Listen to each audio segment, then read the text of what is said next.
there are places that thousands of people pass by every single day, using them without a second thought. Empty parking lots, quiet forest trails, or simple public restrooms. They're designed for convenience, built to serve us. And yet, sometimes these seemingly harmless places conceal something far darker secrets that only reveal themselves when it's far too late. In the summer of 2019, a man named Evan Michael Pike vanished without a trace during what was supposed to be an ordinary weekend trip in Oregon's Deschutes National Forest. For 11 long weeks, his family, friends, and search teams scoured the vast wilderness. His car was still there, his belongings untouched, but Evan himself had completely disappeared. And then, just when hope had nearly faded, came a discovery no one could have imagined. His body was found inside a hidden concrete chamber beneath a public campground toilet. How could a man simply vanish in a place where so many people walked by each day only to be found weeks later, lifeless in a dark and silent pit of concrete? After Evan Pike's sudden disappearance became national news, many asked the same question: what brought him to Oregon in the first place? To understand the mystery, we have to go back to the weeks before his vanishing, back to the moments that seemed so ordinary, yet led him straight into the heart of Deschutes National Forest. Evan was 34 years old, a quiet man who worked long hours as a software technician in Portland. His friends often described him as someone who loved the outdoors, but never in an extreme way. He wasn't a mountain climber or survivalist. He was the kind of person who packed a tent, a fishing pole, and a paperback novel, just looking for a little peace and quiet. Nature, to him, was an escape from the endless rhythm of screens and deadlines. In late June of 2019, Evan told his family he needed a break. He planned a simple weekend trip, nothing ambitious, just a few days of camping, hiking, and maybe some time by the river. He loaded up his small sedan with the essentials: a sleeping bag, a cooler with sandwiches and bottled water, and a journal he sometimes scribbled thoughts in. To those who knew him, it sounded like a typical getaway, one he had taken many times before. The destination he chose, Deschutes National Forest, is a vast stretch of wilderness covering nearly 2 million acres. It is a place of sharp contrasts: sunlit meadows, jagged lava formations, and thick stands of pine that seem to whisper when the wind moves through them. It is breathtaking, but also intimidating, the kind of landscape where beauty and danger quietly coexist. On the morning of his trip, Evan called his mother, reassuring her that he would be back by Monday. He spoke calmly, casually, as though nothing in the world could go wrong. And then he set off, driving south out of the city, leaving behind the familiar hum of traffic for the long, quiet roads that cut deeper into Oregon's high country. For him, it was supposed to be just another retreat into nature. For those left behind, it would mark the last time they ever heard his voice. When Evan arrived at the campground on that warm June afternoon, nothing seemed unusual. The sun was still high, filtering through the tall pines, and a handful of other campers were scattered around, tending to fires or setting up tents. Witnesses later recalled seeing him park his sedan neatly near the edge of the lot, step out, and stretch like a man ready to shake off the weight of the city. He looked calm, collected, ordinary. He chose a small campsite not far from the public restroom facility, a modest building of concrete and wood that blended into the trees. From there, a short path wound toward a picnic area, and beyond that, several trails stretched into the forest. It was the kind of setup meant to feel safe, even welcoming.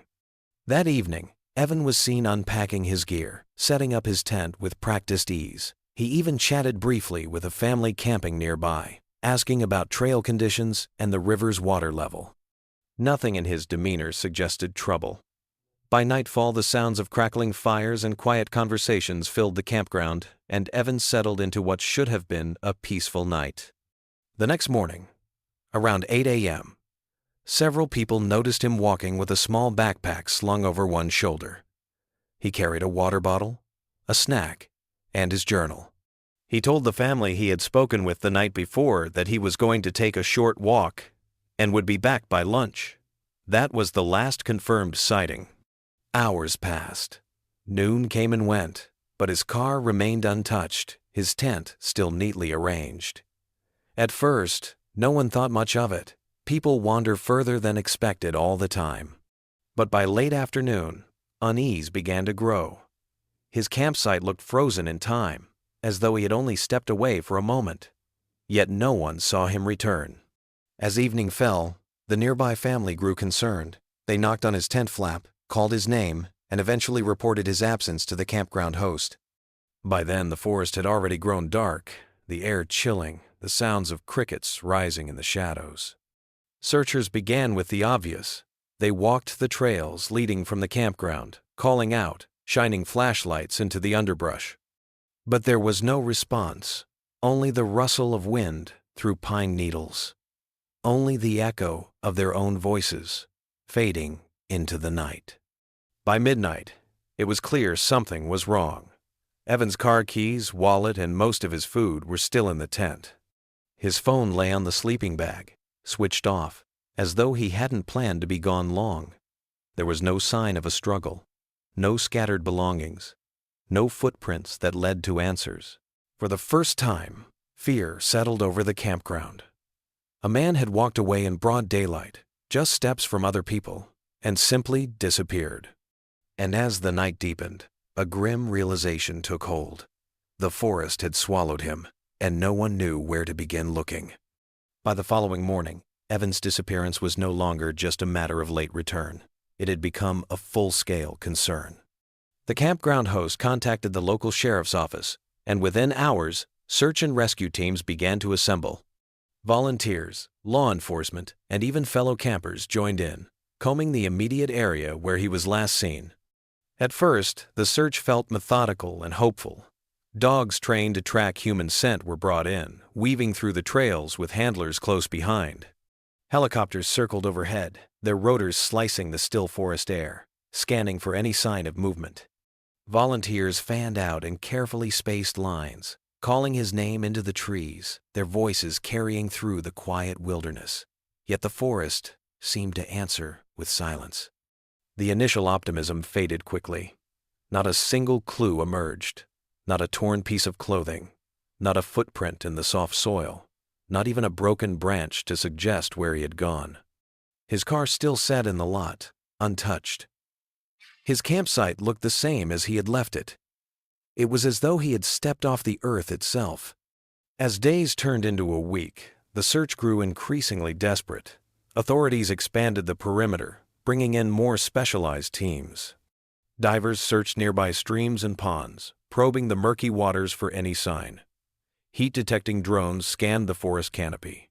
Night after night, searchers camped under the same stars Evan had seen, hoping that somewhere in the darkness he was still alive.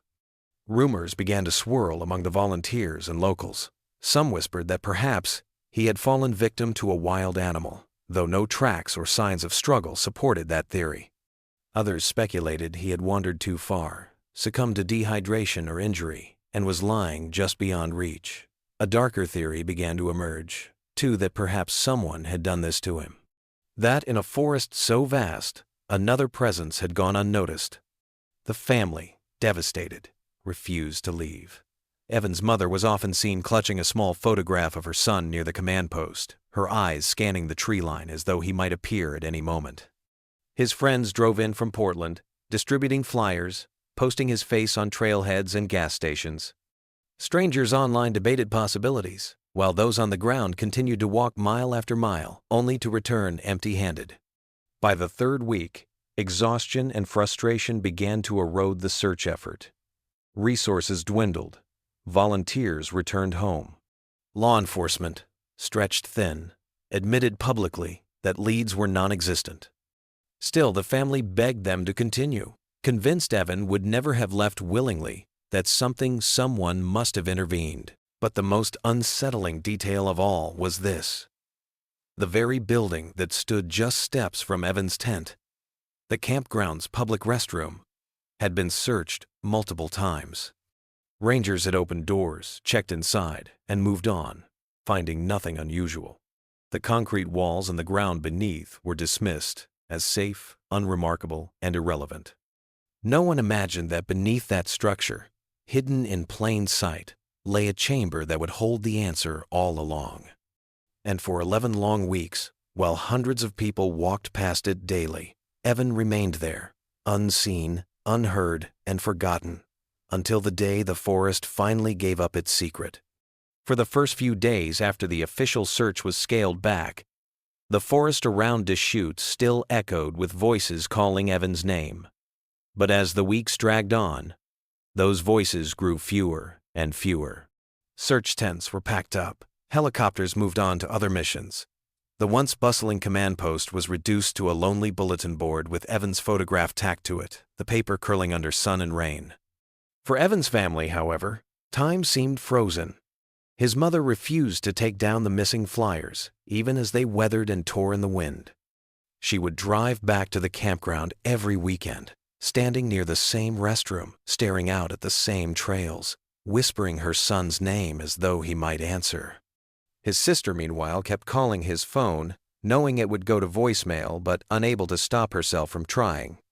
Friends from Portland tried to keep the search alive online. They organized Facebook groups, printed new posters, and pushed for media coverage. For a while, Evan's disappearance stayed in the headlines, a mystery that gripped Oregon. But as other stories surfaced, storms, wildfires, new missing cases, the attention slowly shifted elsewhere. Evan's name became one among many. The silence weighed heavily on everyone who had once searched with hope.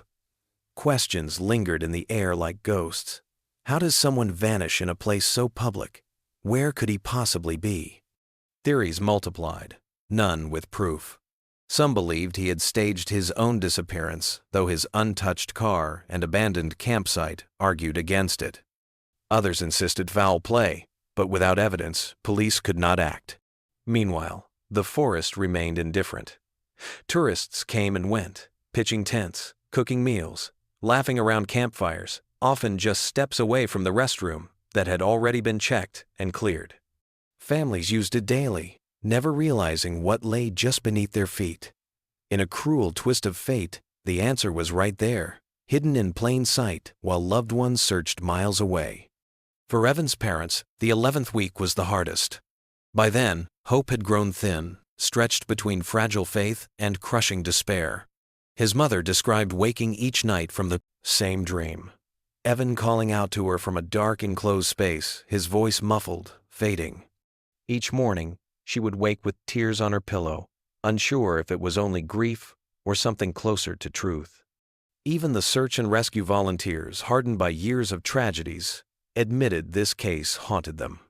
They had scoured rivers, ravines, and rocky slopes, but never thought to look beneath a structure used by hundreds of people every day. And so the weeks slipped by, each one heavier than the last. 11 weeks of silence. 11 weeks of absence. 11 weeks of questions with no answers. Until one ordinary day, in late August, when a campground maintenance worker noticed something strange near the restroom. A smell he couldn't ignore. A discovery that would unravel the silence and replace it with horror. It was late August when the silence finally broke. On what seemed like just another maintenance round, a campground worker made his way toward the public restroom, the same one that campers had used daily, the same one search teams had checked and dismissed weeks earlier. He carried his usual tools, expecting a routine task. But as he approached, something unusual struck him. A pungent, sour odor seeping from the concrete floor, stronger than anything he had encountered before. At first he thought it was just the byproduct of weeks of heavy use in summer heat, but the smell lingered in a way that felt wrong, heavier, thicker. The worker decided to investigate further. He removed a vent panel near the base of the structure, shining a flashlight into the darkness below. What the beam revealed made his stomach lurch. There, inside a hidden concrete chamber beneath the restroom, lay the outline of a human form, motionless, decomposed, forgotten. The worker stumbled back, his hands trembling, his mind struggling to reconcile what he had just seen. For weeks he had walked past this building. For weeks, campers had used it without knowing. And all along, Evan Pike had been there just a few feet beneath their feet. Authorities were called immediately. Soon, the quiet campground was overtaken by flashing lights, crime scene tape, and investigators in gloves and masks. The chamber was carefully opened, and the grim discovery confirmed. It was Evan. His body was in an advanced state of decomposition, his belongings still with him. The news spread quickly, stunning not only his family but also the entire search community. How could a man vanish in front of so many eyes, only to be found in such a place? Why hadn't the restroom yielded this secret earlier, when it was searched? Investigators pieced together the layout of the building. Beneath the concrete toilet sat a sealed holding chamber designed to collect waste. It was deep, dark, and nearly impossible to escape once inside. The theory suggested that somehow Evan had ended up there, whether by accident, misstep, or something more sinister. The space had muffled everything: his voice, his presence, even the search dogs that had passed nearby. For his family, the discovery was both devastating and surreal. After 11 weeks of praying, waiting, and clinging to hope, they were confronted not with answers, but with new questions. His mother collapsed when officials confirmed the news, whispering, "He was here all along." Reporters swarmed the campground, capturing images of investigators lifting evidence bags, of the restroom cordoned off, of bewildered tourists who had unknowingly walked past the hidden grave. Some spoke of the cruel irony: hundreds of people had been so close, yet no one knew. Others questioned the safety and design of such facilities, demanding to know how this could have happened. The discovery left the community shaken. Parents held their children closer. Campers left early, unable to sleep near a place now tainted with such horror. And among search and rescue teams, a quiet shame lingered. They had combed mountains, rivers, and forests, but the answer had been underfoot the entire time. In the end, what was found beneath that toilet was more than a body. It was the embodiment of every unanswered question, every sleepless night, every moment of hope turned to dread. A reminder that sometimes the darkest truths hide in the most ordinary of places, waiting, silent, until someone finally dares to look closer. In the days following the discovery, investigators and the public struggled with the same haunting question. How did Evan end up in a sealed concrete chamber beneath a campground toilet? There were no cameras, no direct witnesses, and no clear evidence pointing to a single explanation. What remained were theories, each unsettling in its own way. The first possibility was that Evan's death had been a tragic accident. Perhaps he had entered the restroom late at night and, in the dim light, made a misstep. Some suggested he could have leaned too far over the opening, slipped, and fallen into the chamber below. Once inside, escape would have been nearly impossible. The thick concrete walls, muffled sound, and the narrow space offered no footholds. Even if he had cried out, no one may have heard. For many, this explanation felt plausible, but also unbearably cruel. The second theory pointed toward a structural failure. Some speculated that part of the chamber's covering might have given way beneath him. If the material had been weakened over time, it could have collapsed when Evan was nearby, swallowing him silently. Yet investigators found no clear signs of collapse. The structure, while grim in purpose, had been designed to withstand years of use. Still, the possibility could not be ruled out. A darker theory suggested human involvement. Could someone have forced him down there? Could Evan have encountered another person, someone with ill intent who used the hidden chamber as a place to conceal him? The idea unsettled locals and investigators alike, but there was little evidence to support it. No signs of struggle, no defensive wounds, and no clear motive. And yet, in a mystery where so much defied logic, the theory of foul play refused to fade completely. There were also psychological speculations. Some wondered if Evan, overwhelmed by pressures unknown to those around him, had chosen the chamber himself, seeking to disappear in a place no one would look. But those who knew him best pushed back against that thought. He had made plans, spoken of future trips, and left behind no note or indication of despair. For Evan's family, none of these explanations brought comfort. Each theory was either too improbable, too cruel, or too incomplete. His mother asked through tears how her son could vanish in front of so many people and remain hidden for nearly 3 months in such a public place. Ultimately, the official conclusion leaned toward accident, though many remained unconvinced. The truth, like the chamber itself, felt sealed away, dark, unreachable, and suffocating.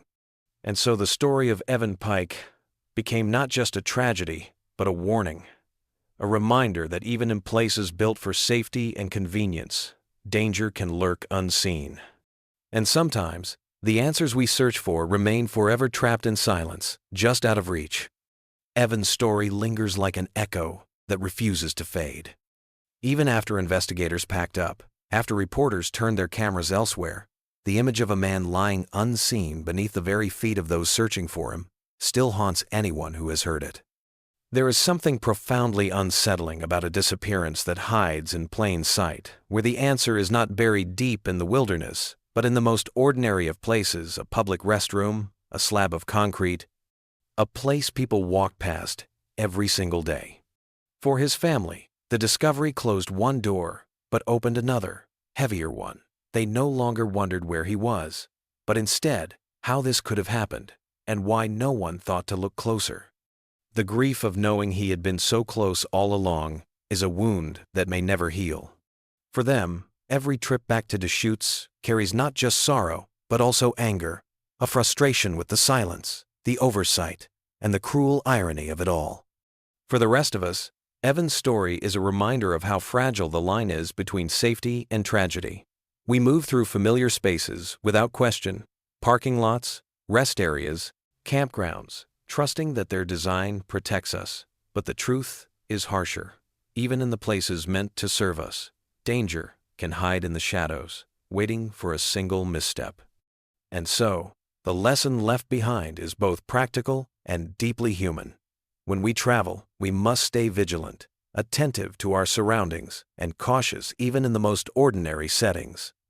But beyond that, Evan's story asks us to cherish the connections we have, to speak our care out loud, and to never assume there will always be more time. Because sometimes, as this case so painfully shows, time runs out in ways we can neither predict nor understand. To everyone listening now, if you take anything from Evan's story, let it be. This life is fragile, moments are fleeting, and even the safest places can conceal hidden dangers. Be cautious, be present, and above all, hold close the people you love. Tomorrow is never promised, and the ground beneath your feet may hold secrets you cannot see.